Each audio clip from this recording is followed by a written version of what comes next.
Agora também o meu boa noite aos nossos irmãos que nos acompanham no Evangelho dessa noite, através do Facebook da Seara Reluz. Sejam bem-vindos também. Meu nome é Rubens, não me apresentei no começo, mas já tivemos a oportunidade de estarmos aqui outras vezes. No último Evangelho que eu fiz na Seara Reluz, o tema que a espiritualidade nos apresentou foi a família. Eu acho que quem esteve a questão de um mês e pouco atrás, teve a oportunidade de assistir o Evangelho. E naquele Evangelho, eu encerrei com a metáfora da família, da mulher e os 2 filhos que foram esperar o marido que vinha de uma viagem no aeroporto. E eu fiquei extremamente satisfeito com a repercussão que aquela história teve, que eu contei na final. Foi a que embasou a minha vida como chefe de família. Quem não assistiu, ela está disponível no Facebook da Seara Reluz. Muito bem. Mas o que marcou aquele encerramento foi que não só de amigos que assistiram pelo Facebook, como pessoas que estavam aqui presentes naquele dia, uma coisa que passaram a adotar no dia a dia deles, sempre quando a esposa ou o esposo chega do trabalho, ou quando acorda de manhã, criou-se uma rotina de o marido ou a esposa virar para um dos dois e falar assim: nossa, como você está linda. Eu escutei uns sorrisos aí, eu acho que acusaram o golpe. Muito bem. E na sequência, nos foi também solicitado pela espiritualidade que falássemos um pouco, não só da família, mas também de filhos e netos. E esse é o nosso tema dessa noite.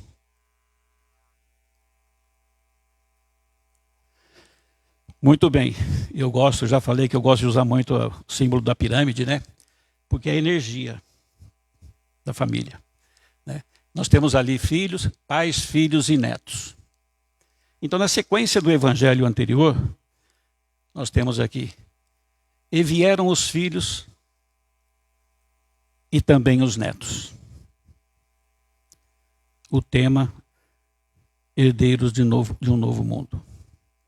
Então nós precisamos começar aqui com uma pergunta: que novo mundo nós queremos apresentar para os nossos filhos? Perfeito? E também, que filhos nós queremos apresentar para esse novo mundo? É nossa responsabilidade, é nossa obrigação, desde que estávamos nos preparando para a reencarnação e assumindo todos os nossos compromissos. Quem são nossos filhos e netos, segundo a doutrina espírita? São espíritos imortais, em trajetória evolutiva, vivenciando os contextos das experiências necessárias para o desabrochar das potencialidades latentes em cada um, rumo à perfeição relativa. Todos nós sabemos que já tivemos e teremos inúmeras reencarnações. E só depende de nós. Mas, sempre que estamos na fila da reencarnação, assumimos os compromissos, e quando chegamos aqui, nós desistimos dele. Nos acovardamos às vezes, com medo de enfrentar o compromisso que assumimos. E aí, nós vamos para a porta larga, né? A porta estreita não vai me fazer bem. E olha, esquece, depois eu volto novamente e vamos ver como é que fica. Isso é a escola da vida, né? São os estudos que a gente faz, um ginásio, uma faculdade. Se nós não nos dedicarmos, nós vamos ter que voltar novamente. Então vamos prestar bastante atenção e entendermos o que é a nossa responsabilidade nessa encarnação. No momento da fecundação, o espírito que já se aproximava fluidicamente da futura mamãe, agora começa seu processo físico reencarnatório. A energia vital do espírito vai-se a partir do zigoto, dando-lhe vida e direcionamento no desenvolvimento do corpo físico e do feto. Esse início dessa frase nos reporta, inclusive, quando ou não se deve fazer aborto. E na doutrina espírita ela é totalmente contra, salvo risco da mãe. Então vocês percebem que desde o momento que existe a programação daquele filho, a gravidez já começa a acontecer. E as figuras abaixo, meus irmãos, é para simplesmente nós entendermos que a partir do momento que a criança está no útero da mãe, na barriga da mãe, ele já sente a nossa energia. Por isso que nós temos que conversar com o nosso filho que ainda está lá no útero da mamãe.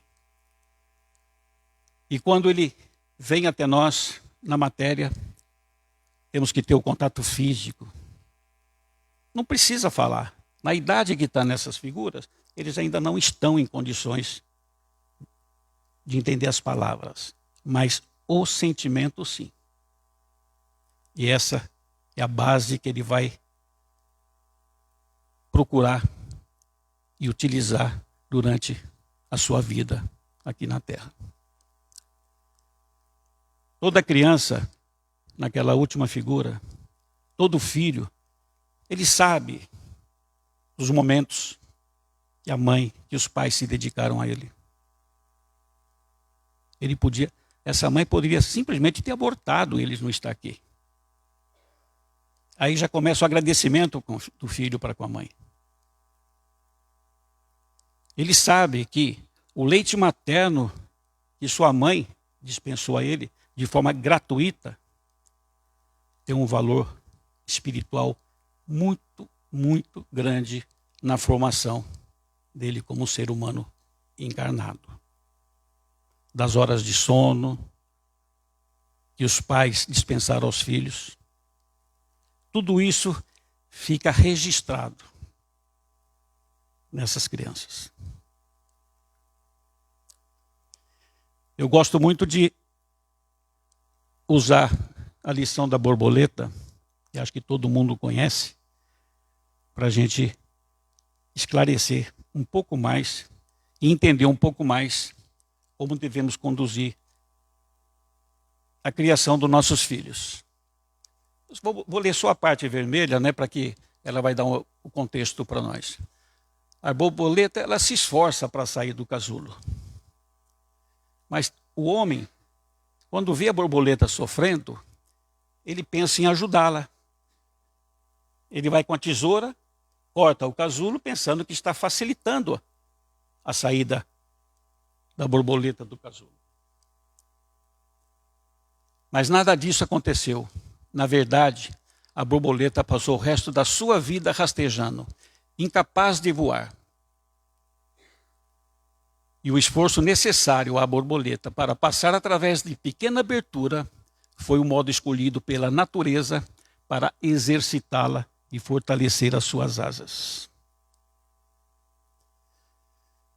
Quem tem uma ajuda errada termina sem condições de vencer a batalha seguinte. Dá para escrever um livro com esses 4 temas abordados no exemplo da borboleta. Nós não podemos ficar facilitando a vida dos nossos filhos. Temos que mostrar a eles qual é o sentido da vida. Não facilitar, não decidir por eles, não fazer as coisas por eles. Eles precisam ganhar musculatura. Porque senão, a cada obstáculo que ele enfrentar na vida, ele vai sempre olhar para trás e ver se tem alguém para ajudá-lo a resolver. Não, não é assim que nós devemos criar nossos filhos. É dando exemplos, é dando educação, ensinando as coisas corretas da vida.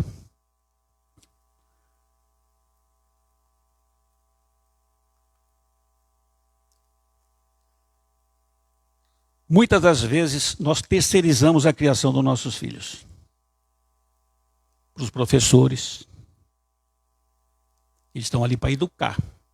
A base tem que vir da nossa casa. Mas no mundo moderno que nós estamos vivendo, tem sido muito cômodo para os pais jogar um brinquedo na mão de uma criança e deixar que eles criem os nossos filhos. Essas informações que eu estou apresentando aqui para vocês é um estudo da Faculdade de Harvard nos Estados Unidos, de mais de 30 anos, e chegaram nesse resultado. Criança de 0 a 2 anos não se deve ter contato com celular, com tablet, com computador, mesmo que passivamente. Se você estiver utilizando dessa ferramenta, dessa tecnologia que nos é oferecida hoje aí, e tiver, quando for ter um contato com o seu filho, principalmente nessa idade, evite, desliga e dê atenção ao seu filho. De 3 a 5 anos, 1 hora por dia, máximo, sempre com a supervisão de um adulto. E de 6 a 10 anos, o máximo de 2 horas por dia, também com a supervisão de adulto. Pergunto para vocês, nós estamos fazendo isso com nossos filhos? Nós estamos prestando atenção nesse alerta que nos é dado para os nossos netos? Com certeza não. Porque, pelo menos com a grande maioria, porque os meios de comunicação, principalmente as mídias que são oferecidas abertamente aí na televisão e rádio, eles não abordam esse tema. Porque existe uma sociedade de consumo por trás de tudo isso aí, que infelizmente está criando os nossos filhos e netos. E agora, o que nós temos aí está muito, muito atual. Todos vocês já ouviram falar da inteligência artificial. Já falei também aqui em algumas vezes, alguns evangelhos, cuidado, a inteligência artificial, eles usam de mensagens subliminares para criar os nossos filhos. Para dizer, muitas das vezes, tudo ao contrário daquilo que nós estamos falando para ele dentro dos nossos lares. Desculpa ali pela aquele primeiro quadro, mas também, eu cito inclusive a fonte, né? Não é imaginação minha. Menino de 13 anos confessa ter matado pai e mãe e irmão após ser proibido de usar celular e jogar no computador. Isso é gravíssimo, minha gente. Isso é inteligência artificial usando da mensagem subliminar para fazer a personalidade e o mundo irreal que passa pela cabeça dos nossos filhos. Nós temos aqui o córtex pré-frontal, responsável por controlar os impulsos, fazer julgamentos, resolver problemas, manter atenção e decisões, que só amadurecem completamente entre os 25 e os 30 anos. Numa das conversas que eu tive na semana passada, me pediram que abordasse um tema que é bastante atual, inclusive não tem a tradução ainda para o português, que é Brain Gap. Brain é sonho e Gap é um espaço, né? Esse projeto lançado pelo projeto Barbie, que acho que todo mundo sabe que lançou aí no cinema e está filas e filas para poder assistir esse filme. Esse projeto, eles parte da premissa que, de acordo com estudos, que eu só vou relatar para vocês para dizer que existe, mas não partilha do meu pensamento, que a criança do sexo feminino, até os 5 anos, ela decide qual é a profissão que ela vai ter no futuro e se essa profissão vai ser do sexo masculino ou do sexo feminino. Ótimo, até aí tudo bem. Só que eles dizem nesse projeto que o que está acontecendo hoje na nossa realidade é que depois dos 5 anos, a criança do sexo feminino, ela se julga incompetente para exercer uma função que é atribuída ao sexo masculino. E por que eu digo para vocês que precisamos avançar um pouco mais nesses estudos?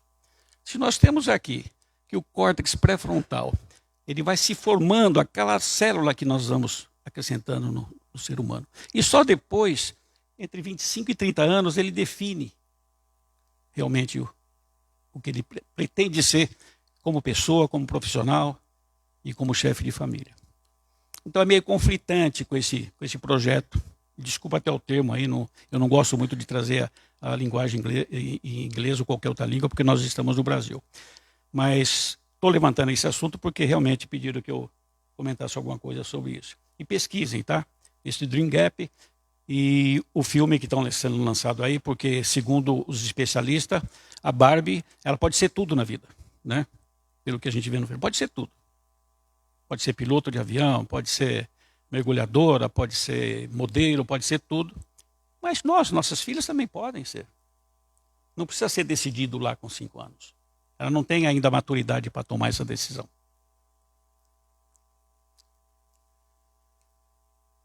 Então o que nós temos que fazer?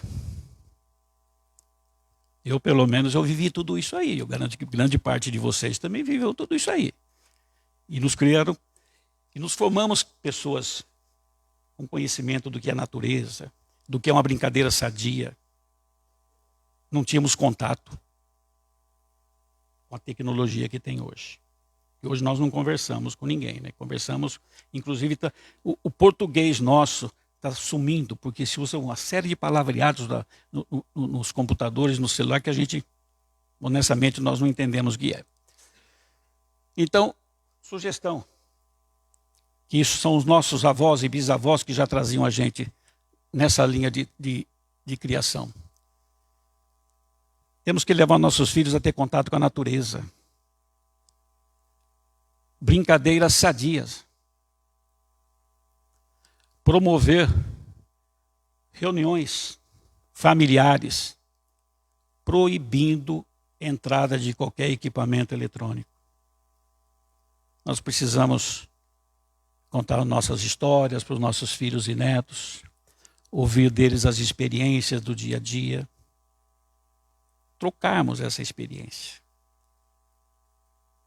Com isso nós vamos fazer um mundo melhor. Não vamos nos descuidar disso. De novo, voltando no slide anterior. É um pouco mais complicado, exige mais tempo de nós pais e avós? Existe. Mas no compromisso de reencarnação, não é só o filho que estava planejando o que seria feito aqui nessa encarnação. Nós também, como os pais e avós, assumimos o compromisso. Não vamos nos deixar ser vencidos por isso. Vamos retomar essa coisa linda, sadia e maravilhosa que deu origem à nossa geração.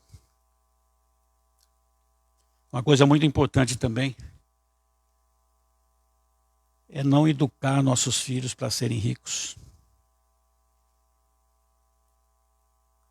No Evangelho, nós temos um capítulo que fala da verdadeira riqueza, né? Dos verdadeiros bens que nós levamos para a eternidade, para o mundo espiritual. Temos que participar mais da vida dos nossos filhos, saber o que eles estão fazendo, o que não estão fazendo, para ajudá-los a decidir o que é bom e o que não é para eles, se ele está sendo usado ou não está sendo usado. Porque quando nós poupamos, e todos os pais têm essa mania, né, de querer poupar o filho de tudo e de todos. Depois ele fica nessa situação. O pai está atravessando todos os obstáculos, todas as adversidades da vida, junto com o filho, mas ele não aprendeu nada. Ele não viu quantos e quantos obstáculos o pai desviou, se fez sentir, para poupar o filho daquela situação. Não devemos poupá-los. Devemos fazê-los participar. No Evangelho também nós temos uma parte bastante importante que é com relação aos órfãos. Esses merecem nosso carinho, nossa atenção. Fruto de tudo que nós passamos há muito tempo atrás, desde que tivemos essa liberdade, principalmente a liberdade sexual, onde começaram a aparecer gravidez e avós e bisavós criando os filhos sem os pais, trazendo uma responsabilidade que poderia ter sido evitada com uma boa educação. Mas o que está ligado ao nosso tema dessa noite é: pior do que ser órfão de pais mortos é ser órfão de pais vivos. Quantos filhos a gente não vê, ou num restaurante, ou na própria residência, quando a gente visita um amigo. Os filhos, às vezes, querendo chamar o pai ou a mãe para uma brincadeira, e os pais estão com a atenção totalmente voltada a celular, a computador e a televisão. Não vamos deixar que nossos filhos e nossos netos sejam órfãos de pais vivos. Esse é um apelo que eu faço para vocês.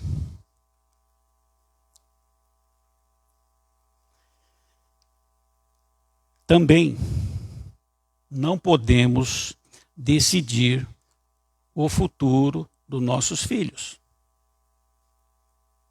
Nós temos que auxiliá-los nessa caminhada e nessa jornada, não decidir por eles.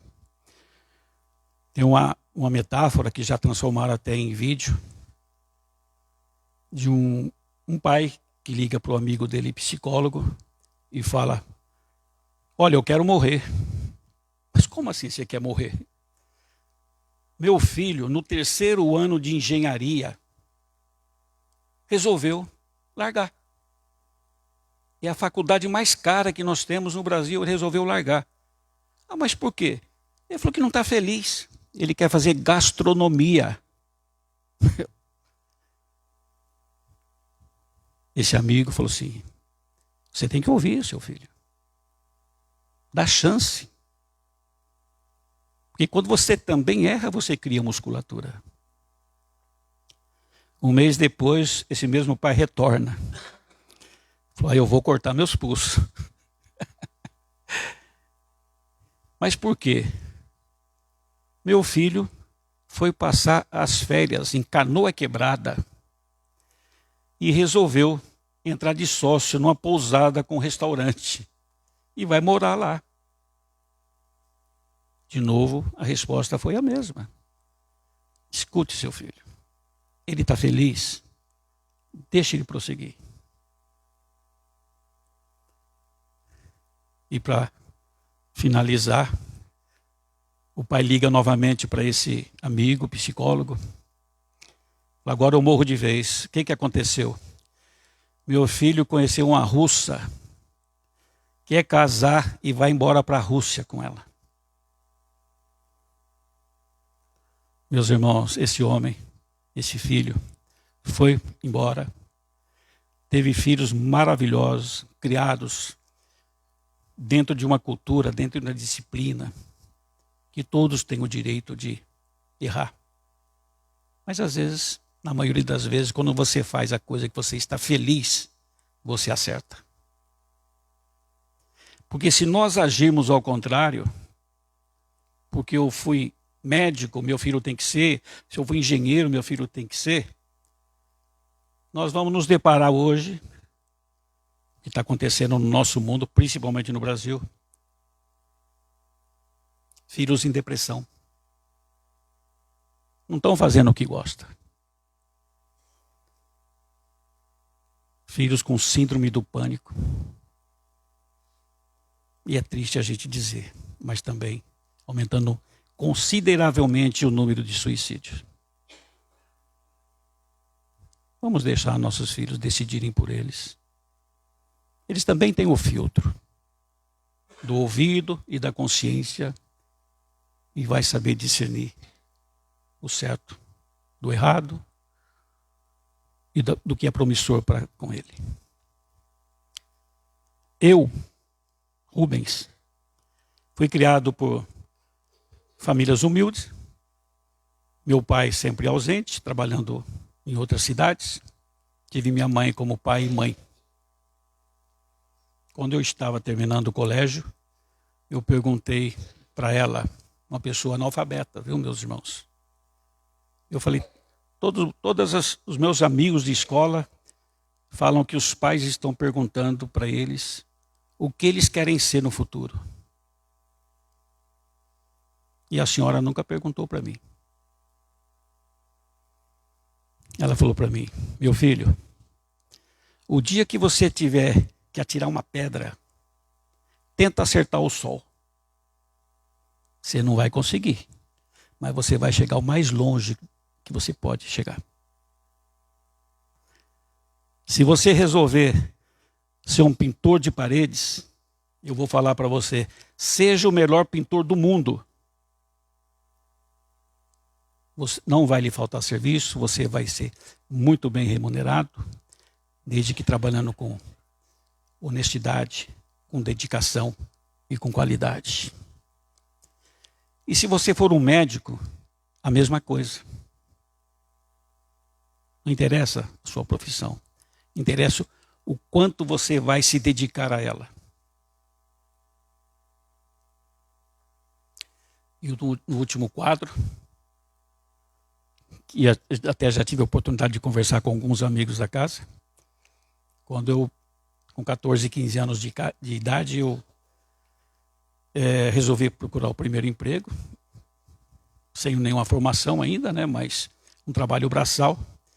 E minha mãe disse para mim, você vai trabalhar. Mas você não vai pegar nenhum adiantamento, nenhum vale. E quando você pegar o seu primeiro salário, você traz ele em dinheiro e traz aqui e vamos conversar. Assim foi feito. Quando eu recebi o primeiro salário, eu peguei o dinheiro. Naquele tempo não existia nem cheque, né? Não sou tão velho assim, né? Muito bem, chegando em casa, minha mãe de um lado da mesa, eu do outro lado. Ela falou, coloca o dinheiro em cima da mesa. Eu coloquei. Ela virou para mim e falou assim, olha bem para ele e fala assim, para ele, quem manda aqui sou eu. Hein? Entenderam a mensagem, meus irmãos? Não coloca o dinheiro lá na frente para você correr atrás dele. Deixe que ele venha atrás de você, se você for um bom profissional, independente da sua atividade. Se você fizer com qualidade, com compromisso e principalmente com honestidade.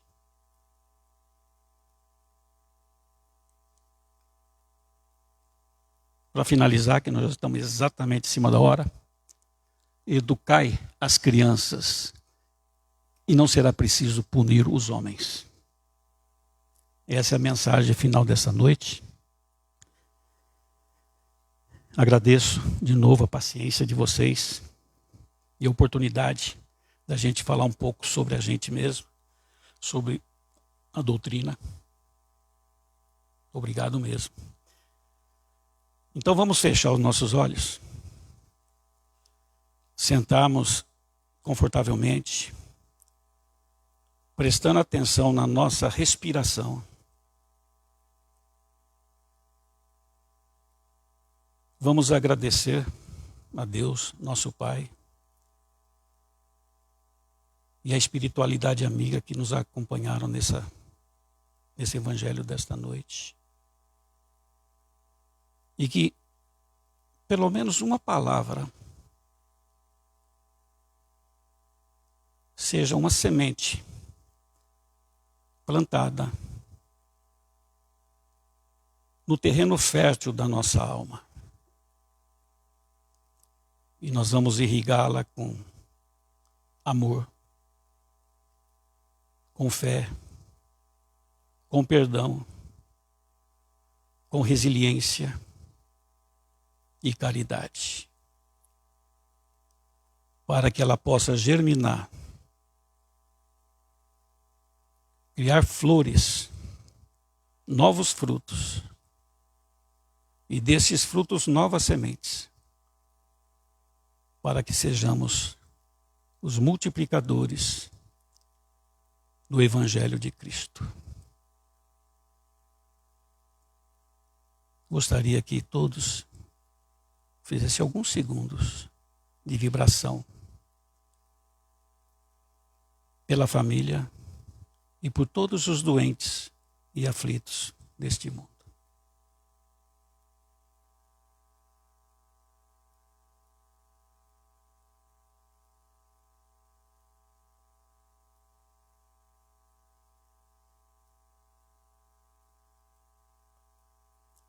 Graças a Deus.